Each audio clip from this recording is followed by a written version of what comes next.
बिस्मिल्लाहिर्रहमानिर्रहीम। अस्सलाम वालेकुम viewers, welcome to my true voice channel. आज की वीडियो का टॉपिक है एक हसीन तरीन औरत पर क़यामत कैसे टूटी। अबुल हसन सिराज रहमतुल्लाह अलैह कहते हैं कि मैं एक मरतबा हज को गया। मैं तवाफ़ कर रहा था कि मेरी निगाह एक हसीन तरीन औरत पर पड़ी जिसके चेहरे का हुस्न चमक रहा था।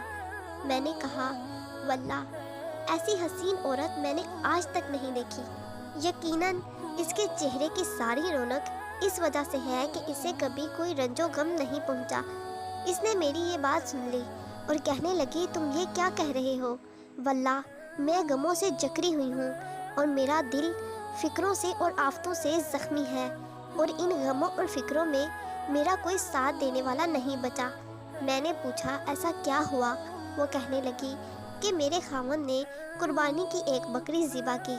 मेरे दो छोटे बच्चे खेल रहे थे और एक बच्चा जो बहुत छोटा था, अभी मेरा दूध पीता था, मेरी गोद में था।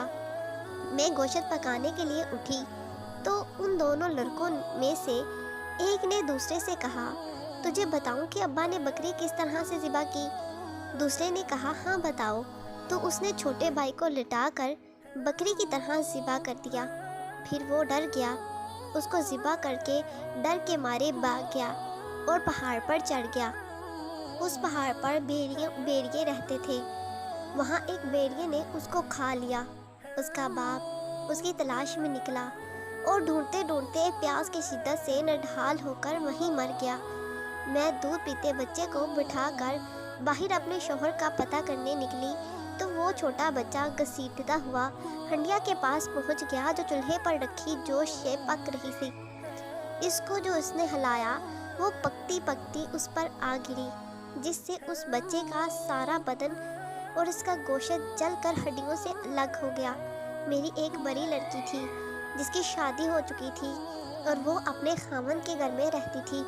इसको जब इस सारे वाक़े की खबर पहुंची तो वो ये खबर सुनकर ज़मीन पर गिरी और फिर कभी नहीं उठी। इसकी भी मौत मुकद्दर थी, वो भी मर गई। मुकद्दर ने इन सब के दरमियान में मुझे अकेली छोड़ दिया। मैंने कहा, इन मुसीबतों में तुझे किस तरह सब्र आया? फिर उसने 3 अशार पढ़े और चली गई। उन अशार का तर्जुमा ये है, मैंने सब्र किया इसलिए कि सब्र बेहतरीन चीज़ है और अगर बेसब्री से मुझे कोई फ़ायदा पहुंचता तो मैं करती। मैंने इन मुसीबतों पर सब्र किया। अगर वो मुसीबतें सख्त पहाड़ों पर पड़ती तो वो पहाड़ भी टुकड़े टुकड़े हो जाते।